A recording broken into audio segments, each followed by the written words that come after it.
Hello बच्चों, कैसे हैं आप सभी लोग। उम्मीद करता हूं कि आप सभी अच्छे होंगे। मैं सुनील कुमार स्वागत करता हूं आपके अपने YouTube channel cracker GS academy में।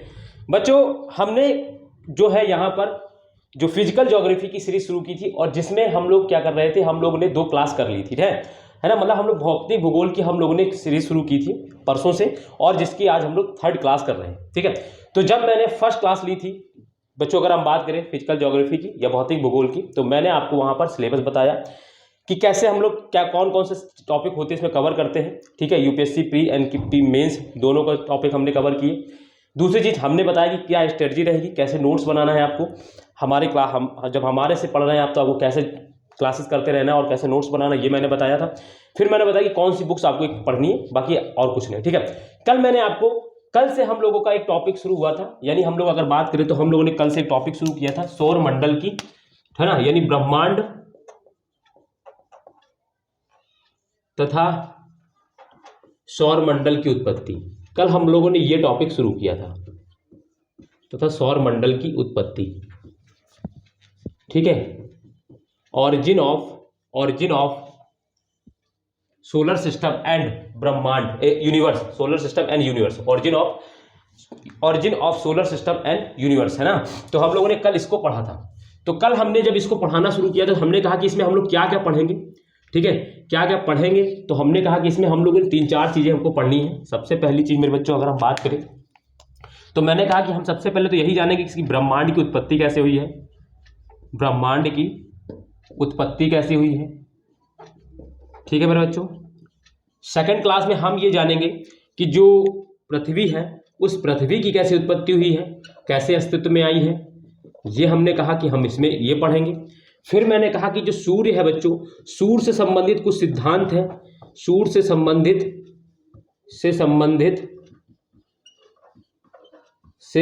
सिद्धांत, जिसमें मैंने आपको 2 सिद्धांत कहे कि हम लोग पढ़ेंगे।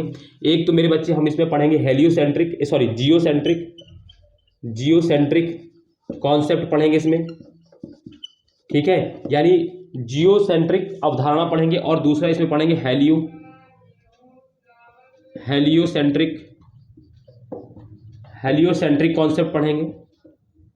ठीक है, कॉन्सेप्ट यानी हेलियोसेंट्रिक अवधारणा पढ़ेंगे, इसमें दोनों चीज को हम लोग देखेंगे। फिर नेक्स्ट हमने कहा कि इसमें हम लोग बच्चों जो सौर मंडल में अगर हम बच्चे बात करें तो हम लोग क्या पढ़ते हैं, जैसे इसमें सूर्य आ जाता है। ठीक है, जैसे इसमें ग्रह आ जाते हैं, जो हमारे 8 ग्रह हैं। इसमें हमारे बच्चों उपग्रह आ जाते हैं, जो सैटेलाइट बोलते हैं हम लोग, जिनको 172 से ज़्यादा उपग्रह हैं। जो हम बात करते हैं क्षुद्र ग्रह है, हमारे क्षुद्र ग्रह एस्टेरॉइड बोलते हैं जिनको, उल्का पिंड है। ठीक है, उल्का पिंड है। ठीक है, ये सारी चीज, और जैसे पुच्छल तारा और भी जो चीजें हैं, ये सब सौर मंडल के अंतर्गत है। ये सारी चीजें हम इस टॉपिक के अंतर्गत कवर करेंगे। ठीक है, तो कल की क्लास देखेंगे। तो मैंने कल बहुत आराम से इसको बहुत अच्छे समझाया है। आज मैं जल्दी इसलिए बता रहा हूँ क्योंकि कल मैं पढ़ा चुका हूँ, तो रिवीजन कर रहा हूँ इधर। तो ब्रह्मांड तथा सौर मंडल की उत्पत्ति संबंधित हमारा एक टॉपिक था, जिसमें हमने बताया कि हम लोग इतनी चीजें अगर इसमें कवर करते हैं, देखो हम सूर्य के बारे में पढ़ेंगे, 8 ग्रह के बारे में पढ़ेंगे, उपग्रह के बारे में पढ़ेंगे, क्षुद्र ग्रह, उल्का पिंड के बारे में पढ़ेंगे, तो सब कुछ कवर होगा इसमें। ठीक है, तो हमने एक स्ट्रक्चर बना दिया था आपको कि आपको ये पता होना चाहिए कि आपको क्या क्या हमको पढ़ना है इस टॉपिक में।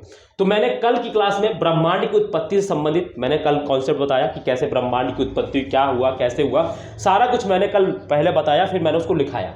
ठीक है, तो जो भी बच्चे आज पहली बार मेरी क्लास देख रहे हैं वो फर्स्ट क्लास से देखना शुरू करें। अभी ज़्यादा क्लास हुई नहीं है, परसों से हमने क्लास शुरू किया है, फिजिकल ज्योग्राफी सीरीज शुरू की है। और फर्स्ट क्लास में मैंने सिर्फ आपको क्या पढ़ाया कि क्या क्या टॉपिक है, यानी हमने पूरा सिलेबस डिफाइन किया है बहुत अच्छे से, बहुत मैनर्ड में, वेल मैनर्ड वे में। तो आप उस सिलेबस को लिख लेंगे। फिर मैंने कल मैंने आपको ब्रह्मांड की उत्पत्ति और कल मैंने सौर मंडल की उत्पत्ति से संबंधित सिद्धांत बताया था। ठीक है, तो आज हम लोग जो टॉपिक पढ़ने वाले हैं बच्चों, आज हम पढ़ेंगे पृथ्वी की उत्पत्ति, और बहुत मजा आने वाला है आज भी। जैसे कल बहुत बच्चों को मजा आया था पढ़ने में, आज भी आप लोगों को बहुत मजा आने वाला है टॉपिक को। ठीक है, तो चलिए लेट्स स्टार्ट करते हैं हम लोग आज के टॉपिक को, और आप लोग आराम से बैठ के बातें को सुनेंगे। सबसे पहली चीज है, यहां पर आप लोग फोकस करेंगे समझने पर, चीजें ज्यादा लिखने पर फोकस मत करिएगा। जब मैं लिखाऊंगा, जब मैं कहूंगा, तब आप आराम से लिख लीजिएगा। और हाँ, जैसे कि मैं मान लो लिख रहा हूं, तो अगर आप साथ साथ लिख सके तो लिख पाए, अदरवाइज नहीं लिख पा रहे हैं तो आपको कोई जरूरत नहीं है, आप तो रिकॉर्डेड देखते हैं, तो आप लोग स्टॉप करके भी रोक के लिख सकते हैं। ठीक है, टॉपिक को, चीजों को। तो हम लोग आज बच्चों पढ़ने जा रहे हैं पृथ्वी की उत्पत्ति। ठीक है, तो चलिए अब हम आराम से बात करेंगे। हम पढ़ने जा रहे हैं पृथ्वी की उत्पत्ति। मेरी थोड़े क्या है ना, आज मुझे 2 दिन से फीवर आ गया है, जुकाम हो गया है, तो मैं इस वजह से थोड़ा सा मेरी आवाज़ में आपको ओरिजिन ऑफ चेंज भी नज़र आ रहा होगा, और क्या कहते हैं कि मेरी एनर्जी भी थोड़ी लो है। ठीक है, मेरा आज मन तो नहीं था क्लास लेने का, लेकिन हमने प्रॉमिस किया कि हमको रोज़ रोज़ टॉपिक करने हैं कवर, इस वजह से मैं कल पता नहीं मैं दवा लेके आ रहा, इतना हार्ड दवा दे दिया मुझे कि मैं कल पूरी रात सोया, अभी सुबह तक सो ही रहा था, अभी उठा तो मैं आके क्लास लेने लगा। ठीक है, तो चलिए हम पढ़ने जा रहे हैं आज ऑरिजिन, पृथ्वी की उत्पत्ति, है ना बच्चों। तो देखो पृथ्वी की उत्पत्ति, जैसे कि कल अगर जो बच्चे नहीं आए हैं, अगर वो कल की क्लास देख लेंगे तो आज की क्लास तो उनके लिए ये ऐसे ऐसे मतलब चुटकी भर का खेल है, क्योंकि सारे कॉन्सेप्ट पिछला ही जुड़ा हुआ है। लेकिन मैं आज का भी अपने जो पृथ्वी को से संबंधित जो सिद्धांत है उसको हम लोग आज उससे जोड़ के पढ़ेंगे, और कल मैंने पढ़ाया था वैसे ही आज बिल्कुल मिलता जुलता सिद्धांत है, लेकिन बस थोड़ा सा इसमें डिफरेंट दिखाई पड़ेगा आपको। देखो सबसे पहले हमें ये जानना है कि जो पृथ्वी है ना बच्चों, इस पृथ्वी की उत्पत्ति हमारे आज वर्तमान से लगभग 4.5 बिलियन या 4.6 बिलियन वर्ष पूर्व हुई थी। कितना कह सकते हैं, अगर हम करोड़ की बात करें तो 450 से 460 करोड़ वर्ष पूर्व पृथ्वी की उत्पत्ति हुई थी। मतलब कितना शब्द बता रहे, 450 से 460 करोड़ वर्ष पूर्व, कितना 450 से 460 करोड़ वर्ष पूर्व। मैं क्यों इतना जोर दे रहा हूं ताकि क्या याद हो जाए, इतनी वर्ष पुरानी पृथ्वी हमारी की उत्पत्ति हुई थी। यानी समझो पृथ्वी की जब उत्पत्ति, यानी इतने में कितनी पीढ़ियां निकल जाएंगी, पता नहीं कितनी पीढ़ियां निकल जाएंगी हमारे जीवन की। ठीक है, तो ये उत्पत्ति, और एक चीज मैं आपको एक चीज बता दूं, ये जो सारी चीजें हैं ये अनुमान पर आधारित चीजें हैं। ये जो 450 ये जो 460 करोड़ वर्ष पूर्व माना गया है, ये एक अनुमान पे माना गया, कुछ आधार मान के माना गया है। तो आप लोग ऐसा ना कहें कि जिन्होंने बताया है क्या वो उस समय जीवित थे, नहीं बेटा, बात यह है कि कुछ आधार मानकर हम लोग किसी चीज को अध्ययन करते हैं। तो कुछ आधारों पर उन्होंने कहा है कि जो पृथ्वी की उत्पत्ति हुई है वो 450 से 460 करोड़ वर्ष पूर्व हुई है, यानी 4.5 बिलियन से 4.6 बिलियन वर्ष पूर्व हुई है। ठीक है, इस चीज को याद रखिएगा आप लोग। हम लोग ऐसा नहीं कि एग्जैक्ट वही है, हम लोग अनुमान पर, देखो हम लोग ये जान लो, हम लोग जो ब्रह्मांड है हमारा, ये जो सौर मंडल या ब्रह्मांड कह लीजिए, उसके बारे में मात्र हम लोग 0.000 जितने जीरो लगा पाए उसके बाद 1 लगा लीजिए, उतना जानते हैं बस। मतलब अगर हम बात करें तो 0 पॉइंट और 0.000 जितने जीरो लगा पाए इसमें, और उसके बाद 1 लगा लीजिए, उतना मात्र हम लोग जानते हैं। तो सोचो जब हम लोग इतना जानते हैं तो हम लोग क्या इतना एग्जैक्ट किसी चीज पे कह पाएंगे, नहीं कह पाएंगे। तो हम लोग क्या है कि इसीलिए हम लोग हर चीज अनुमान पर, और बस जो है कि जो ज्यादा मान्य थ्योरी हो जाती है उसी को हम लोग पढ़ते हैं। ठीक है, ये भी पूर्ण तरीके से प्रमाणित, मतलब कह दें कि अगर मान लो कोई दूसरी थ्योरी नहीं आ जाए तो ये भी गलत साबित हो सकती है, मतलब उसके लिए क्या फिर हमें अच्छे तर्क देने पड़ेंगे ना, तो तर्क पे सारी चीजें होती हैं। तो अभी तक यही चल रहा है, तो यही समझो। तो ये जान लो कि जो पृथ्वी की उत्पत्ति है, अब लिखते थोड़ा सा मैं लिख दे रहा हूं, पृथ्वी की उत्पत्ति सॉरी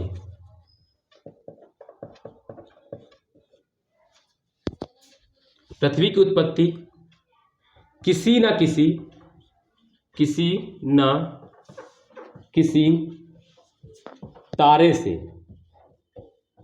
किसी तारे से 4.5 से 4.6 बिलियन, कितना दोस्तों, बिलियन वर्ष पूर्व। अभी देखो इससे पूर्व हुई है, ये भी इससे तो नहीं कि इतने ही वर्ष, मतलब इससे पूर्व कभी भी हो गई हो, यानी 450 से 460 करोड़ वर्ष पूर्व हुई है, यानी उससे पहले कभी हुई है, उसके बाद नहीं हुई है, ऐसा मानते हैं। ठीक है, तो पृथ्वी की उत्पत्ति किसी न किसी तारे से 4.5 से 4.6 बिलियन वर्ष पूर्व हुई है। अगर इसको शब्दों में वैसे लिखना चाहे तो 450 से ऐसे लिख लीजिए, जैसे ना पता चले, 450 करोड़ से 460 करोड़ वर्ष में। ठीक है, 460 करोड़ वर्ष पूर्व ऐसे लिख लीजिए। ठीक है, तो आपको ये करोड़ में याद रहेगा। ठीक है, पूर्व हुई है। ठीक, और ऐसा माना जाता है कि देखो मैंने क्या लिखा है, पृथ्वी की उत्पत्ति किसी ना किसी तारे से, ये क्या लिखा मैंने, तारा, यानी तारे से हुई है। और एक चीज ये मैं बता दूं आपको, जो तारा है, तारा गैसीय अवस्था में होता है, आज बहुत सारे बच्चों को झटका लगा होगा, तारा गैसीय अवस्था में होता है। आज बहुत सारे बच्चों को झटका लगा होगा कि हम तारा देखते हैं तो हमें तो चमकता हुआ दिखता है, लेकिन वो क्या सॉलिड मतलब सॉलिड फॉर्म में नहीं होता। नहीं बच्चों, वो क्या होता है, वो क्या होता है, गैसीय अवस्था में होता है। ये चीज याद रखिएगा, आपसे कभी पूछा जा सकता है कि तारा किस अवस्था में होता है, तो गैसीय अवस्था में होता है। ये बहुत ही रिमार्केबल बात है, ठीक है। बहुत सारे बच्चों का झटका लगा होगा कि सर कहीं गलत तो नहीं पढ़ा। नहीं बच्चों, मैं गलत नहीं पढ़ा रहा हूँ, एग्जैक्टली यही बात है। आप कहीं भी पढ़िएगा आपको यही मिलेगा, ठीक है बच्चों। तो इस चीज को याद रखिएगा, तारा जो होता है गैसीय अवस्था में होता है।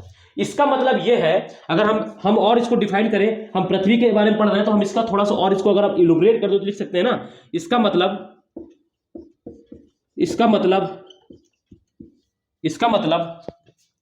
यह है कि पृथ्वी अपनी उत्पत्ति के समय गैसीय अवस्था में थी। गैसीय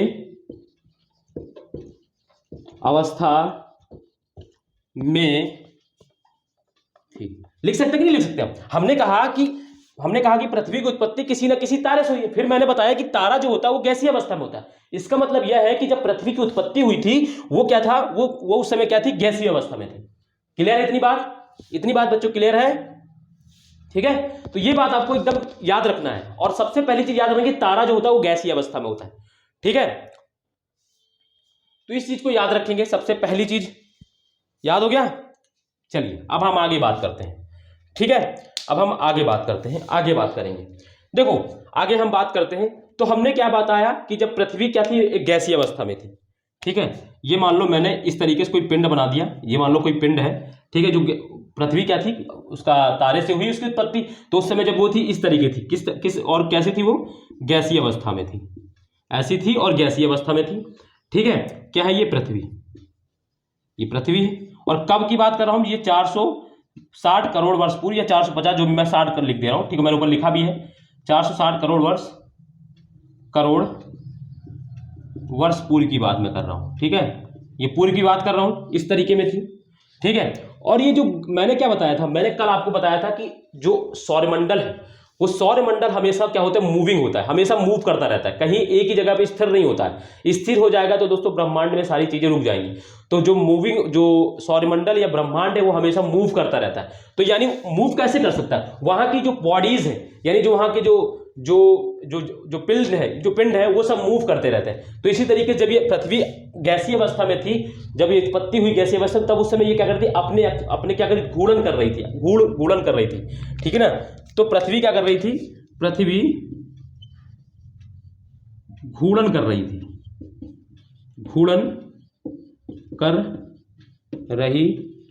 मैंने कल बताया था आपको कि जो ब्रह्मांड में कोई भी पिंड है वो हमेशा घूर्णन करता रहता है, हमेशा अपने अक्ष पर या किसी दूसरे के चारों तरफ परिक्रमा करता है, कुछ ना कुछ करता है, लेकिन वो रुकता नहीं है, वो घूर्णन करता रहता है, स्थिर नहीं रहते पृथ्वी कोई। इसी तरीके ये सौरमंडल में, इसी तरह पृथ्वी जब गैसीय अवस्था में थी उस समय भी ये क्या कर रही थी, घूर्णन कर रही थी। और मैंने कल बताया था आपका, जब भी कोई पिंड, जब भी कोई इंडिपेंडेंट, जब भी कोई स्वतंत्र पिंड गैसीय हो या द्रव्य हो, अगर वो मूव करेगा, यानी अगर वो रोटेट करेगा या अपने अक्ष पे घूर्णन करेगा, वो हमेशा शेप कैसा हो जाएगा, उसका हमेशा गोल हो जाएगा। लेकिन ऐसा होने में क्या होता है, कई साल लग जाते हैं, करोड़ों साल लग जाते हैं, हजारों साल लग जाते हैं, ठीक है। ऐसा होने में जब ये अर्थ की जब उत्पत्ति हुई तो वो एक गैसीय पिंड था, ये गैसीय पिंड था।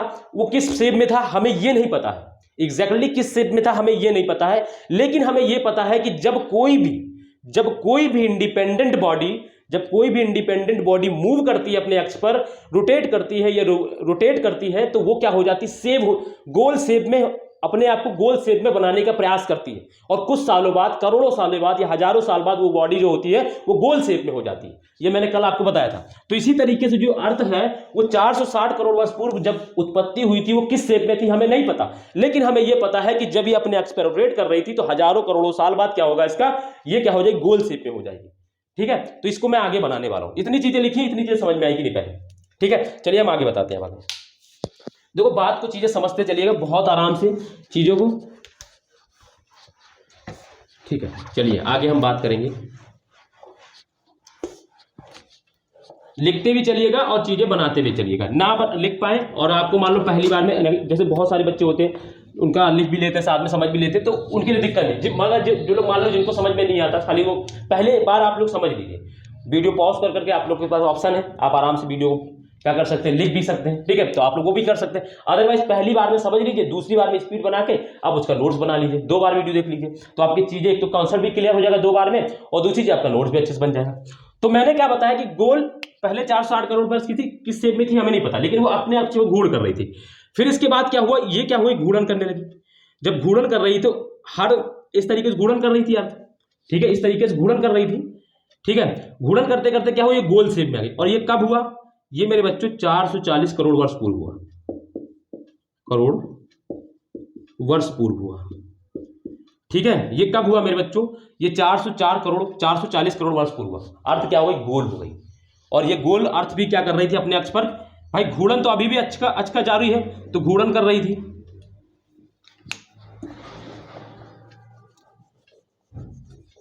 इसको लिख सकते हैं, गैस का गोला, गैस अभी भी गैस का ही, तो गैस का गोला घूर्णन कर रहा था, ठीक है। ये हो गया पहली बात, ठीक। अब ये जब हमने कल क्या बताया था, जब भी कोई पिंड घूर्णन करता है तो एक तो वो क्या करता है, अपने शेप को गोल करता है। दूसरी चीज क्या करता है, दूसरी चीज ये करता है कि उसका डेंसिटी, ये क्या होता है, उसमें क्या होता है, उसमें अंदर की ओर फोर्स लगता है, जिसकी वजह से क्या होता है, उसका आकार छोटा होता जाता है। कोई भी जो लिक्विड फॉर्म में बॉडी हो या कोई भी गैसीय फॉर्म में कोई भी बॉडी हो, जब वो इंडिपेंडेंट बॉडी, जब वो अपने आप में मूव करती है, रोटेट करती है, तो वो क्या करती है, एक तो गोल शेप में लेकर आती है अपने आप को, दूसरा उसके इस तरीके से रोटेट करने की वजह से क्या होता है, यानी घूर्णन करने की वजह से क्या होता है, उसमें अंदर की ओर उसके फोर्स लगता है, जिसकी वजह से क्या होता है, उसका आकार भी छोटा होता जाता है। तो मैंने कल क्या बताया था, जैसे कि ये मान लो ये अर्थ है, ठीक है, मैंने ज्यादा ही बड़ा बना दिया, ठीक है, ये अर्थ है, तो इस पे क्या होगा, ये जब रोटेट करेगी अपने अक्ष पर, तो इस पे अंदर की ओर फोर्स लगता है, इस तरीके से फोर्स लगेगा, तो ये क्या होगा, इसका आकार छोटा होगा, ठीक है। तो क्या लिखा है, घूर्णन करने से गैस का गोला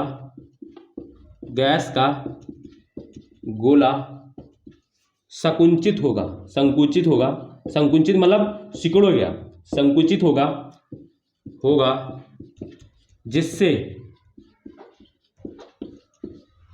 उसका आकार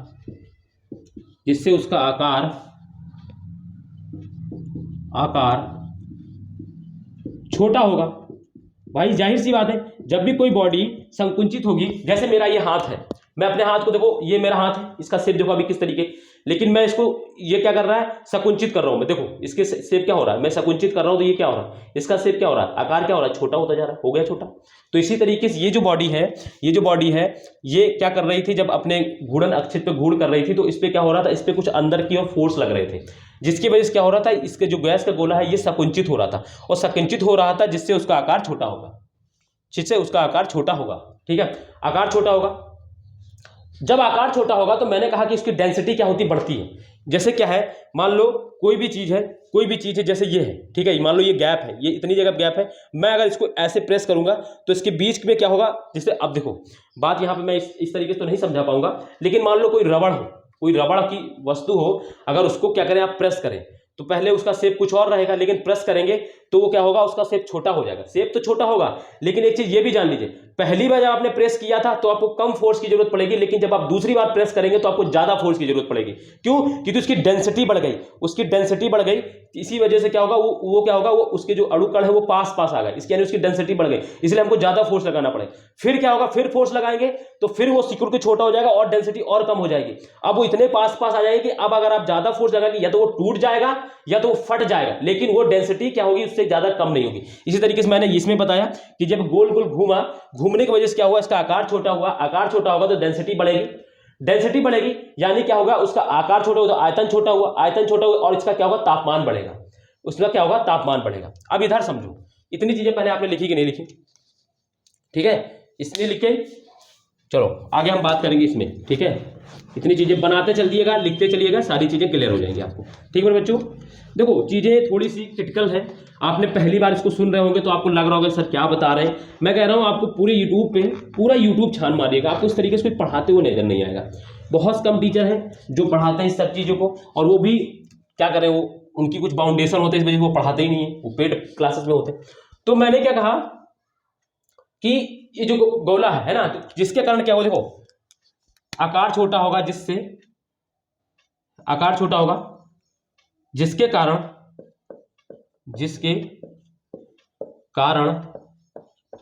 पृथ्वी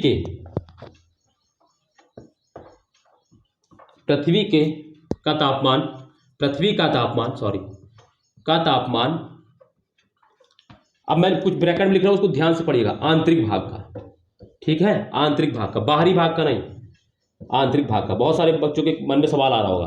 तो जिसके कारण पृथ्वी का तापमान बढ़ जाता है, आयतन घनत्व बढ़ जाता है, घनत्व बढ़ जाता है, कहाँ का, आंतरिक भाग की बात कर रहे हैं, बढ़ जाता है, तथा आयतन कम हो जाता है,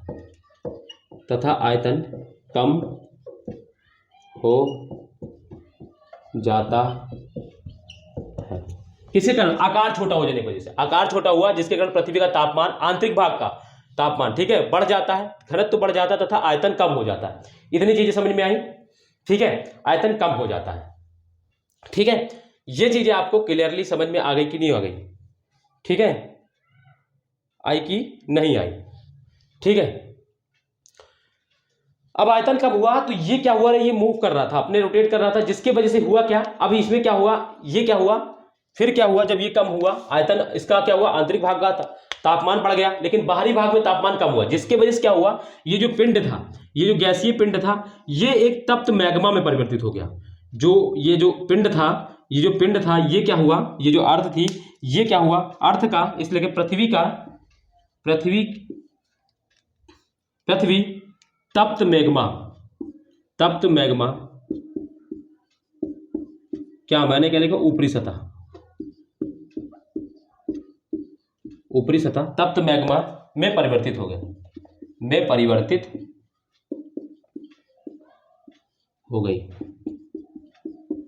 ऊपरी सतह, मैंने क्या लिखा, ऊपरी सतह जो है वो तप्त मैग्मा में परिवर्तित हो गई, ठीक है। क्यों, इनके वजह से, भाई उसका आकार छोटा हुआ, उसका आयतन कम हुआ, उसका तापमान आंतरिक भाग का बढ़ा, यानी ऊपरी भाग का तापमान पहले की तुलना में कम हुआ, तो जिसके वजह से क्या हुआ, ये गैस से क्या हुआ, ये लिक्विड में, या कह लीजिए जो मैग्मा कैसा फॉर्म में होता है, कह सकते हैं आप, जो प्लास्टिक होता है ना, प्लास्टिक जानते हैं आप, प्लास्टिक को जब आप जला दीजिए, तो वो कैसा हो जाता है, चिपचिपा टाइप का हो जाता है, उस तरीके में ये अर्थ का जो शेप हो गया। और ये कब हुआ मेरे बच्चों, कब हुआ, तो ये हुआ है 420 करोड़ वर्ष पूर्व, 420 करोड़ वर्ष पूर्व।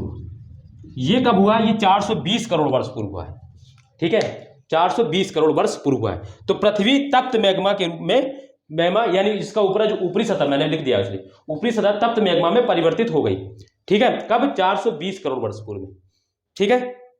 इतनी चीजें आपको क्लियर हो गई, ठीक है। मैं मिटा लूं इसको,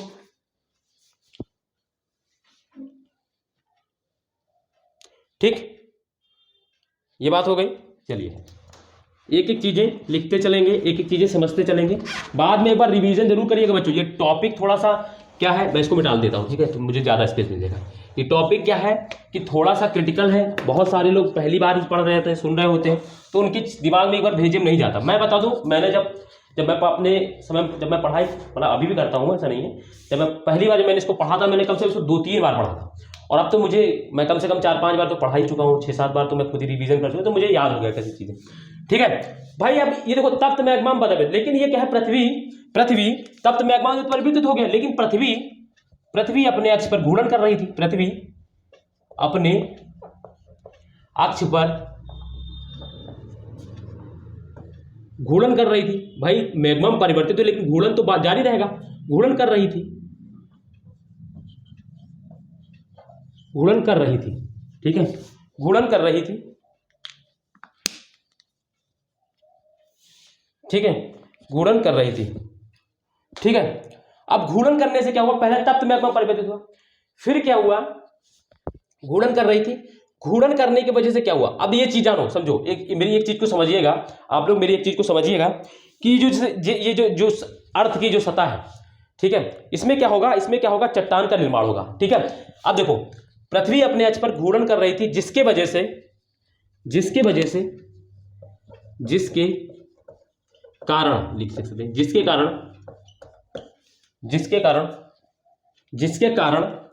कारण तप्त मैग्मा चट्टान में परिवर्तित हो गया,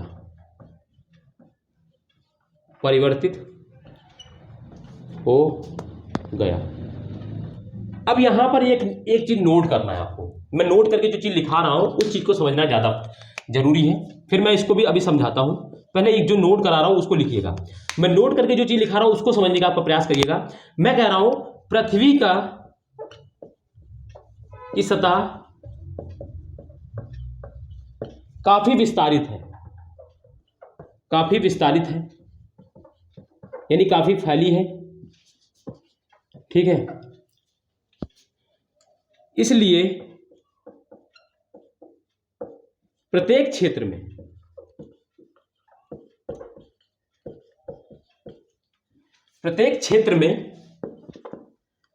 चट्टानों का निर्माण, चट्टानों का विकास, इसलिए प्रत्येक क्षेत्र में चट्टानों का विकास अलग अलग कालों में होगा,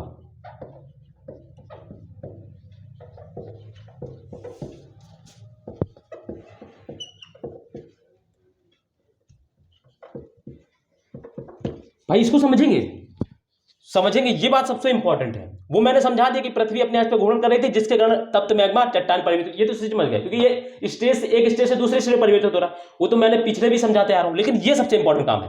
मैं कह रहा हूं कि पृथ्वी की सतह काफी विस्तारित यानी काफी बड़ी है, इसलिए प्रत्येक क्षेत्र में चट्टानों का विकास अलग अलग कालों में होगा, अलग अलग कालों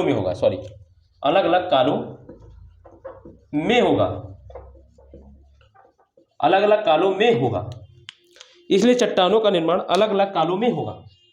देखो कैसे, जैसे कि हम लोग जब चट्टान पढ़ते हैं, हम लोग देखते हैं ना, आर्कियन क्रम की चट्टानें, धारवाड़ क्रम की चट्टानें, विंध्यन क्रम की चट्टानें, ठीक है, इस तरह की जो हम चट्टानें पढ़ते हैं, प्री कैम्ब्रियन युग की चट्टानें, ये चट्टानें क्या एक ही काल में बनी नहीं, अलग अलग काल में। क्यों? क्योंकि पृथ्वी का जो ऊपरी सतह है वो काफी विस्तारित है, और जब वो तप्त मैग्मा से जब वो ठोस में परिवर्तित होना शुरू हुआ, जब वो चट्टान में बनना शुरू हुआ, तो एक ही बार में सारी चट्टान नहीं बन गई। जैसे कि मैं आपको एक एग्जांपल लूं, आप एक कढ़ाई में मेरे बच्चों, एक कढ़ाई में आप क्या ले लीजिए, दूध ले लीजिए, एक कढ़ाई में दूध ले लीजिए, ठीक है, मेरी बात को ध्यान से सुनिएगा आप लोग। एक कढ़ाई में दूध ले लीजिए और उसको नीचे से गर्म करिए, उसको नीचे से गर्म करके उबालिए। आप ये सोचिए, जब ये गर्म हो जाता है, गर्म होने के बाद जब इस पे मलाई बनती है, क्या एक ही बार में सारी जगह मलाई बन जाती है? क्या एक ही जगह पे सारी जगह मलाई बन जाती है? कभी कहाँ पे, मान लो इसी क्षेत्र में मलाई बनती है पहले, फिर इस क्षेत्र में मलाई बनती है, फिर इस क्षेत्र में मलाई बनती है, फिर धीरे धीरे जब हम इसको गर्म करते रहते हैं, तो फिर पूरे क्षेत्र में मलाई बन जाती है। ऐसा आप अपने घर में एग्जाम्पल करके देख सकते हैं।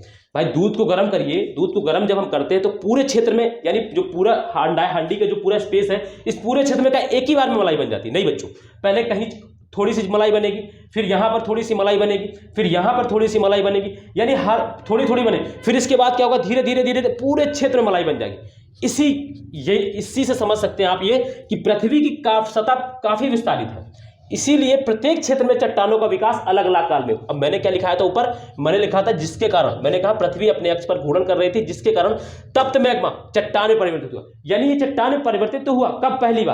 पहली बार तरल मैग्मा जो चट्टान में परिवर्तित हुआ वो 420 करोड़ वर्ष पूर्व हुआ, ठीक है, तप्त मैग्मा जो है वो 420 करोड़ में हुआ है। लेकिन एक चीज ये जानना है कि जब पृथ्वी पर जो पहली चट्टान बनी है, मैं अब उसको लिखा, ये चीज समझे, जो पृथ्वी पर जो पहली चट्टान का निर्माण हुआ है, इस चीज को समझ में आ गया? पहली चीज तो देखो, जो पृथ्वी पर जो पृथ्वी पर जो पहली चट्टान का जो निर्माण हुआ है, जो पहली चट्टान का निर्माण हुआ है,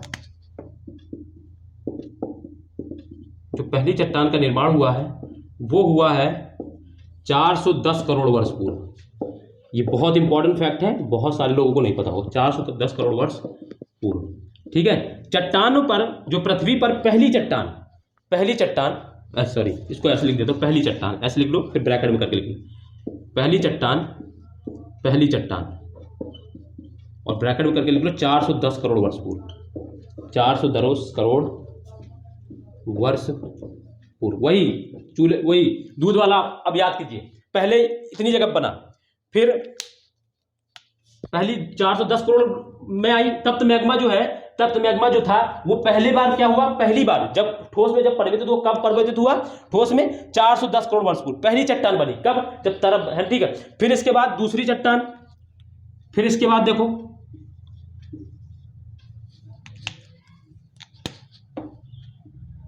ठीक है, फिर ये पूरी दूसरी बार मान लो इस तरीके से, वो मलाई, वही मलाई वाला, पहले थोड़ी जगह पे फिर दूसरी जगह पे बनाई बना, ये देखो ये दो जगह चट्टान। फिर इसके बाद अगर हम बात, देखो ये पहला डायग्राम था, 410 करोड़ वर्ष पूर्व पहली चट्टान बनी, फिर और चट्टानों का विकास हुआ। फिर इसके बाद जब अर्थ पूरी तरीके से ठोस कब हुआ, अर्थ पूरी तरीके से ठोस कब हुआ, तो ये याद रखना है कि अर्थ पूरी तरीके जो ठोस हुआ है, पूर्ण ठोस यानी पूर्ण चट्टान का निकल, पूर्ण ठोस यानी ठोस मतलब चट्टान ठोस होती, तो पूर्ण ठोस कब हुआ है, पूर्ण ठोस 108 करोड़ वर्ष पूर्व, करोड़ वर्ष पूर्व।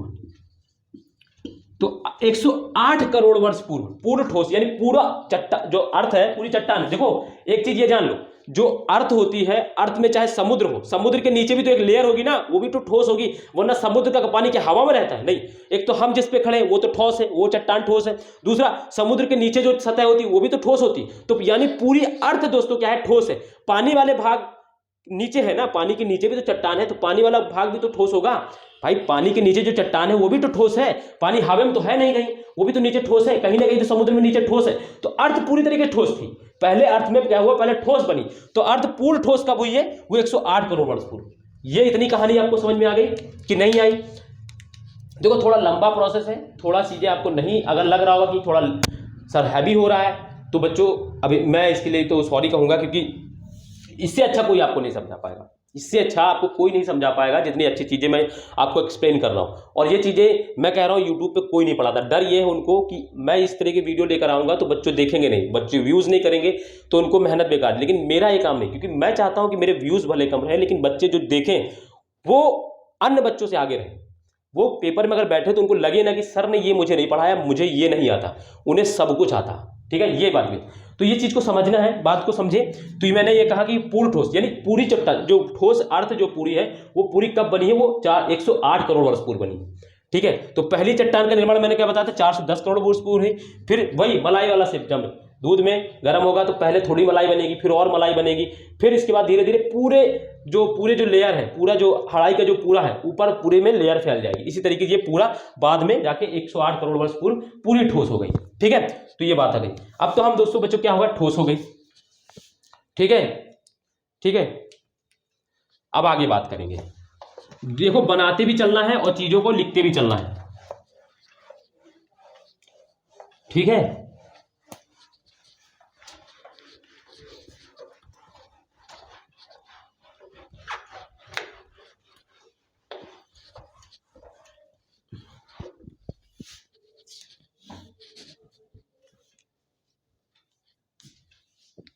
ठीक है। अब आगे देखो भाई, पूर्ण ठोस हो गई, लेकिन क्या हमारा घूर्णन बंद हुआ है? अभी भी घूर्णन हो रहा है। तो यानी जब पूर्ण ठोस हुई उस समय भी घूर्णन हो रहा था, तो लिखेंगे पूर्ण ठोस होने के, पूर्ण ठोस होने के बाद भी पृथ्वी पर घूर्णन बल कार्य कर रहा था, कार्य कर रहा था। ठीक है, कार्य कर रहा था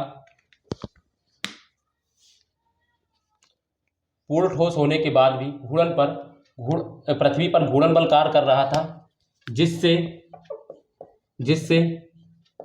शकुंचन बल भी कार्य करेगा। भाई जाहिर सी बात है, होगा कि नहीं शकुंचन?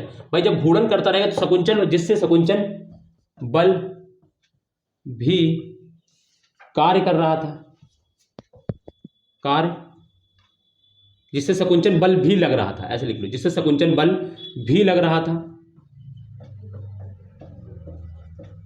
जिसके कारण लिखेंगे, जिसके कारण लग रहा था, जिसके कारण पृथ्वी की ऊपरी सतह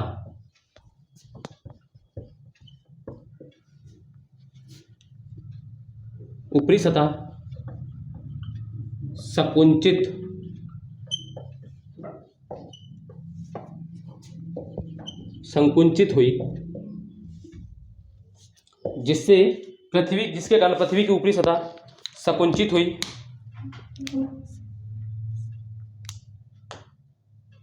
ठीक है, अब देखो पूरी ठोस हो गई, ठोस होने के बाद भी घूर्णन बल कार्य कर रहा है, और घूर्णन बल कार्य करेगा तो भाई पृथ्वी का जो ऊपर जो वो पृथ्वी है वो संकुचित होगी। भाई देखो गोल हो गई, ठोस हो गई, जब संकुचित होने लगेगी फिर क्या होगा? अब जो ऊपरी जो सतह है वो क्या होगी? वो टूटे फूटेगी, यानी डिफॉर्म होगी, उसका रूप बदलेगा। तो वही चीज है, तो क्या मैंने बताया कि पृथ्वी की ऊपरी सतह संकुचित हुई, जिससे पृथ्वी डिफॉर्म यानी रूप बदलेगी,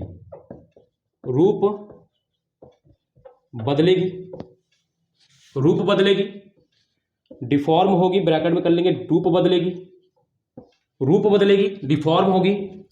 ठीक है, रूप बदलेगी, डिफॉर्म होगी। ठीक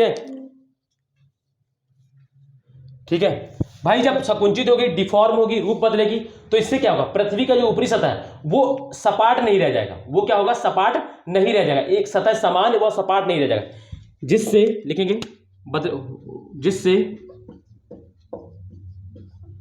पृथ्वी की ऊपरी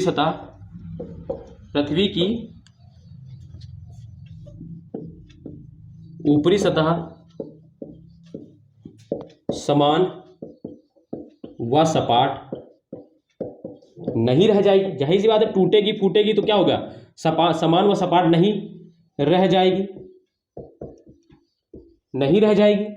ठीक है, नहीं रह जाएगी।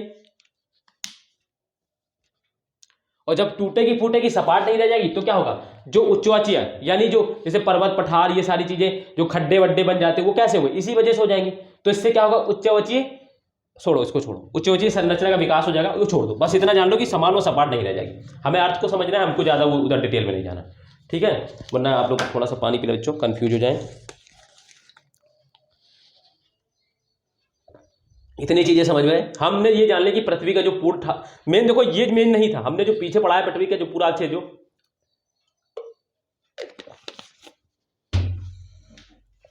ठोस हो गया था। ठीक है, इतनी चीजें आपको समझ में आ गई होगी। ठीक है, ये चीजें आपको समझ में आ गई, सपाट नहीं रहेगा, ठोस, तो ये चीजें तो आपको समझ में आ गई होगी। चलिए आगे हम बात करते हैं। अब एक चीज हमको ये आप बताइए, हमको ये बताइए कि जब मैग्मा होगा, तो मैग्मा से जब चट्टान का निर्माण हो रहा था, यानी 420 करोड़ वर्ष पूर्व जब मैग्मा से चट्टान का निर्माण हो रहा था, और जब पहली चट्टान 410 करोड़ वर्ष पूर्व बनी, और जब पूर्ण ठोस 108 करोड़ वर्ष पूर्व बना, तो भाई जब मैग्मा है तो मैग्मा से क्या होता है? जब तक मैग्मा से, देखो अब मैं जो लिखने जा रहा हूं उसको समझेंगे। जब तप्त मैग्मा से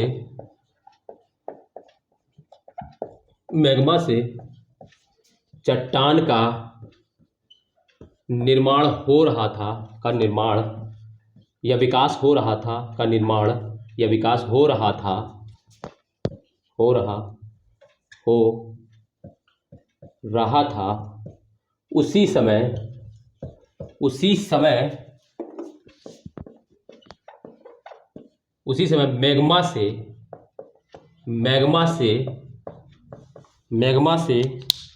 उसी समय मैग्मा से जलवाष्प,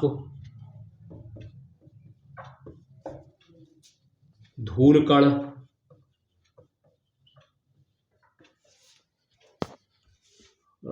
ऐश यानी राख आदि का वायुमंडल में, आदि का वायुमंडल में विस्तार हो रहा था। आदि का वायुमंडल में, आदि का वायुमंडल में विस्तार हो रहा था। भाई ये फैल रही थी, यानी आदि का वायुमंडल में फैल रही थी। वायुमंडल, आदि का वायुमंडल में विस्तार हो रहा था, विस्तार हो रहा था यानी फैल रही थी। भाई इससे निकलेंगी तो वो इधर उधर जाएंगी ना, इससे निकलेंगी, धूल कण से निकलेंगी तो ये इधर उधर जाएंगी कि नहीं? ठीक है, आदि का वायुमंडल में, आदि धूल कण राख आदि वायुमंडल में एकत्रित हो रही थी। ऐसे लिखो, गलत में लिखते रहो थोड़ा, आदि वायुमंडल में एकत्रित हो रही थी, ऐसे लिखो। हाँ, एकत्रित, थोड़ा सा सेंटेंस सही हो जाएगा। में एकत्रित हो रही थी, में एकत्रित हो रही थी। सॉरी दोस्तों, क्योंकि लैंग्वेज नहीं बन रही थी ना, इसलिए मैंने बैठा डाला। तो मैंने लिखा है, जब तप्त मैग्मा से चट्टान का निर्माण हो रहा था, उसी समय मैग्मा से जलवाष्प, धूलकण, राख आदि वायुमंडल में एकत्रित हो रही थी, आदि एकत्रित हो रही थी। ठीक है, देखो एकत्रित होगी कि नहीं होगी? भाई जाहिर सी बात, आप आज भी जानते हैं कि जहां कहीं भी ज्वालामुखी का विस्फोट होता है, वहां से क्या निकलते हैं बहुत सारे धूल कण निकलते हैं। जहां बहुत देखो धुंध छा जाती है, धूल कण निकलते हैं, राख कण निकलते हैं, जलवाष्प निकलते हैं, पानी निकलता है, यानी कह सकते हैं। तो ये सब जब उस समय भी तप्त मैग्मा था, उस समय भी तो उसमें जो धूल कण, राख और जो ये सारी चीजें निकल रही होंगी, तो ये सब कहां जाके ब्रह्मांड में एकत्रित हो रही होंगी, ब्रह्मांड में एकत्रित हो रही होंगी। ठीक है, ठीक है, एकत्रित हो रही होगी। ठीक, एकत्रित हो रही होगी। ठीक, ये हो गई। अब ये समझो, जहां कहीं भी ये चीज समझो, जहां कहीं भी, ठीक है, इससे क्या होगा, इससे क्या होगा, इससे वायुमंडल में, इससे क्या होगा, इससे वायुमंडल में, वायुमंडल में आर्द्रता या कह लीजिए ह्यूमिडिटी का निर्माण होगा।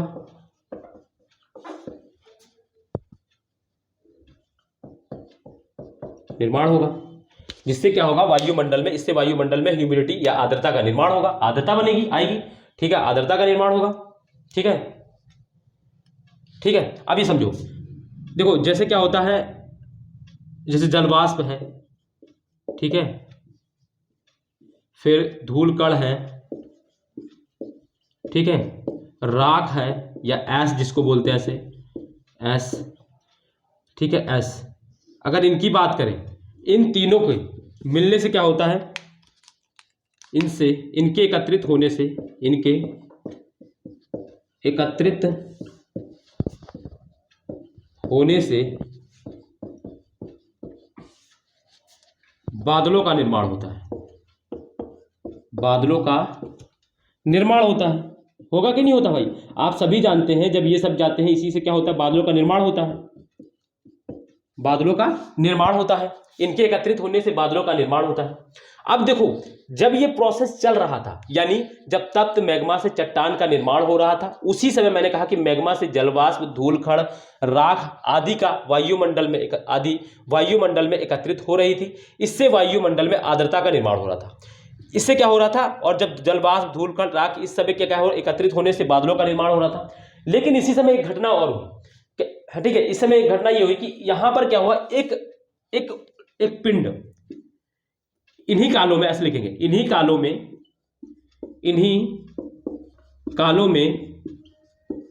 एक पिंड पृथ्वी से टकराया,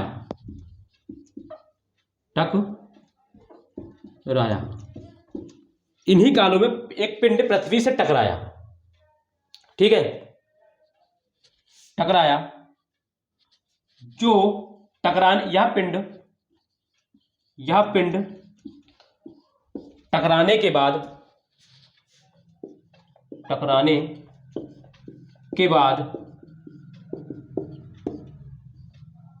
पृथ्वी के टकराने के बाद पृथ्वी के ग्रेविटेशनल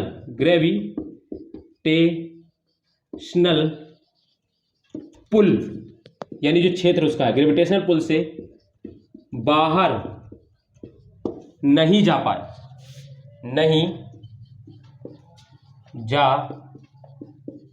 पाया, जिसे, और ये पिंड जो था उसको आज बोला जाता है कि वो चंद्रमा है। ठीक है, ये पिंड चंद्रमा बन गया, ये पिंड चंद्रमा बन गया। ठीक है, ऐसा माना जाता है कि ये जो पिंड है चंद्रमा बन गया, ऐसा माना जाता है। ठीक है, यही पिंड जो है जो टकराया था इससे, और यही बाद में क्या हुआ, इसके ग्रेविटेशनल पुल से बाहर नहीं जा पाया, और फिर क्या हुआ, ये अर्थ के चारों तरफ रेवोल्यूशन करने लगा, यानी परिभ्रमण करने लगा, परिक्रमा करने लगा चारों तरफ, और यही को दोस्तों बाद में बोल दिया चंद्रमा। ठीक है, तो मैंने कहा इन्हीं कालों में जब ये जब तप्त मैग्मा से चट्टान का निर्माण हो रहा था, उसी समय अब जब मैग्मा से निर्माण होगा तो भाई जलवाष्प, धूलकण, ये सब वायुमंडल में जाएंगे, एकत्रित होंगे, जिससे ह्यूमिडिटी, बादलों का निर्माण होगा। और इसी समय क्या हुआ, एक पिंड जो है पृथ्वी के से टकराया, और टकराने के बाद वो क्या हुआ, पृथ्वी के ग्रेविटेशनल फोर्स पुल से बाहर नहीं जा पाया, और जब वो बाहर नहीं जा पाया तो पृथ्वी के चारों तरफ वो परिक्रमा करने लगा। ठीक है, और इसको नाम दे दिया इन्होंने चंद्रमा। इतनी चीजें समझ में आई कि नहीं आई? ठीक है, इतनी चीजें समझ में आई कि नहीं आई? बच्चों देखो, मैं एक चीज आपको कहूंगा कि ये क्लास आपको दूसरी बार देखनी ही पड़ेगी। मैं आपको 100% इस चीज के लिए बोल रहा हूं, आपको तभी समझ में आएगी। ठीक है, आगे और लिखूंगा। देखो, मैं आज ये टॉपिक खत्म करके जाऊंगा, भले टाइम लो, कोई दिक्कत नहीं है। बोरिंग आपको फील हो रहा होगा, मैं मान सकता हूं, क्योंकि ये टॉपिक ही ऐसा है। ठीक है, लेकिन एक ये भी चीज है कि जब आप एक बार पढ़ लेंगे, समझ जाएंगे, तो जीवन में आपसे अच्छा कोई जानता नहीं होगा इसके बारे में। ठीक है, तो ये हमने समझ लिया। अब देखो, हमने क्या बताया कि अर्थ थी। ठीक है, ये अर्थ थी। ठीक है, ये अर्थ थी, और इससे क्या हुआ, एक पिंड आके टकरा गया, एक पिंड टकराया। जब ये पिंड टकराया, ऐसे आया और ऐसे टकराया और ऐसे चला गया, और ये ग्रेविटेशनल पुल से बाहर नहीं आ पाया। ठीक है, ये अर्थ है, ये पृथ्वी है, और ये कोई था पिंड, और ये कोई पिंड है। ठीक है, टकराया। एक सेकंड बच्चों, एक सेकंड, यार क्या हो गया? ठीक है, अरे यार रुक जा। ठीक है, टकराया तो ये बाहर नहीं जा पाए, ये इसी के चारों तरफ रिलेटेड। ठीक है, अब ये सोचो, जब कोई पिंड अर्थ से टकराएगा, तो अर्थ से टकराया जब ये पिंड, तो अर्थ में क्या हुआ, उसने एक ग्रहण, है ना, फिर लिखना उसी के आगे। ठीक है, पिंड के टकराने से पृथ्वी पर एक बड़े गर्त,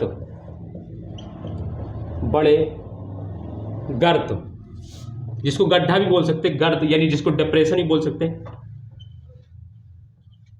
डिप्रेशन यानी गर्त भी, यानी गड्ढा भी बोल सकते, एक बड़े गर्त का निर्माण हो गया। भाई ये टकराएगा तो भाई टकराया कि निर्माण हो गया। ठीक है, अब ये एक कोई छोटा मोटा नहीं था, ये जो गर्त बना है, ये जो गड्ढा बना है, ये लाखों वर्ग किलोमीटर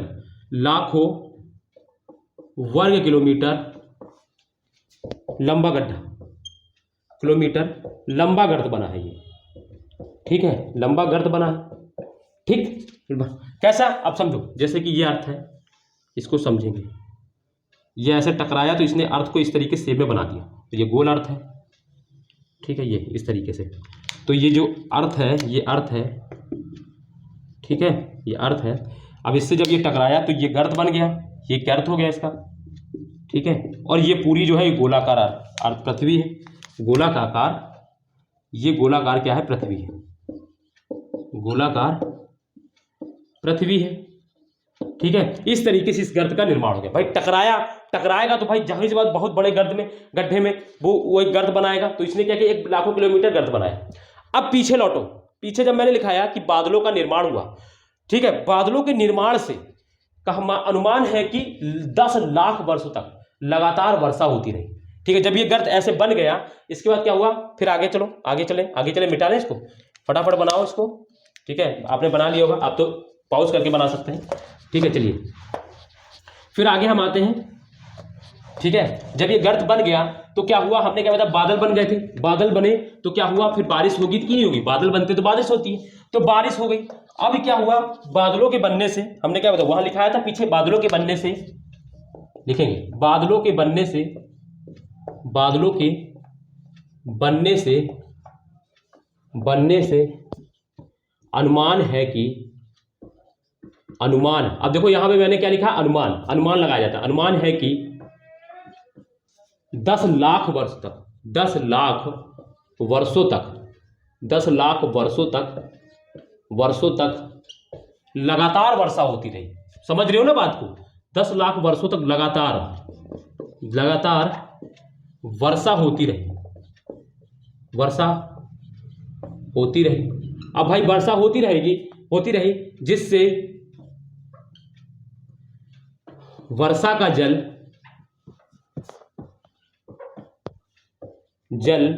पृथ्वी के गर्त में, वही जो गड्ढा बना था जो टकरा के पृथ्वी के गर्त में पृथ्वी के गर्त में एकत्रित होता रहा।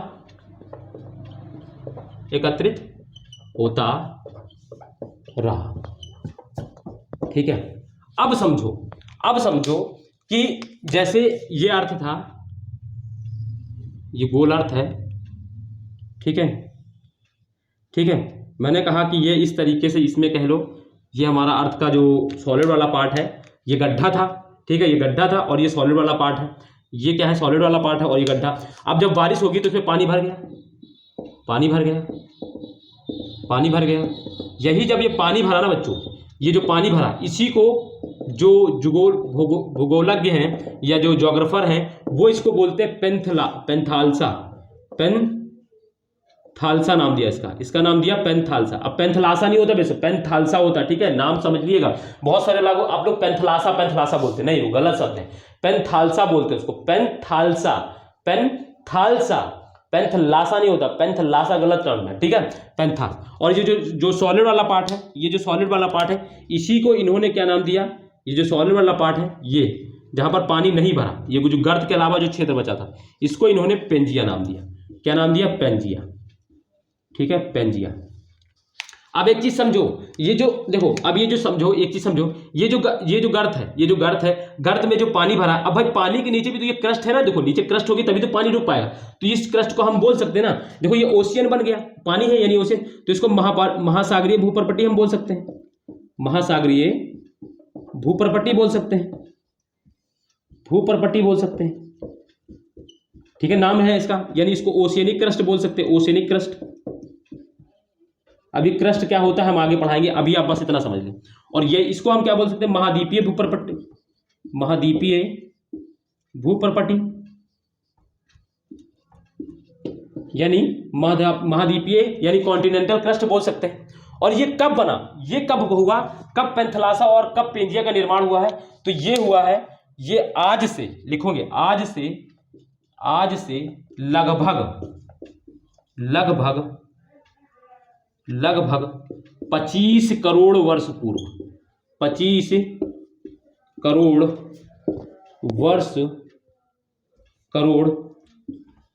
वर्ष पूर्व यह स्थिति बनी थी,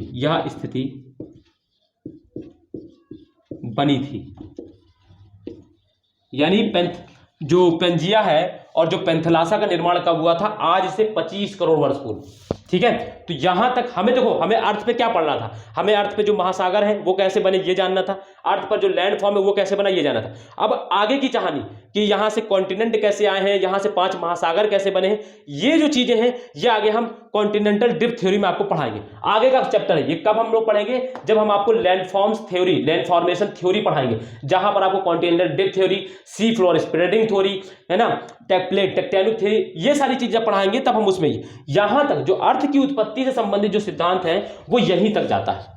इससे आगे की कहानी आगे वाले सिलेबस में हम लोग पढ़ेंगे, ठीक है। लेकिन अभी यहां तक की चीजें आपको समझ में आई होंगी, आई होप, उम्मीद करता हूं कि आपको समझ में आई होगी। हो सकता है कि यार थोड़ा सा बोरिंग लगा होगा आपको, क्योंकि ये टॉपिक थोड़ा बड़ा था, थोड़ा लेंदी था और थोड़ा सा समझने वाला, अंडरस्टैंडिंग वाला ज्यादा था, इस वजह से हो सकता है आपकी दिक्कत आई होगी। लेकिन मैं आपको कह रहा हूं कि आप 1-2 बार देखेंगे, रिविजन करेंगे, क्लास के नोट बना लिए होंगे, देखो मैंने बनाते समय ही सारी चीजें लिखाते भी गया हूं, तो आपको दिक्कत नहीं आई होगी।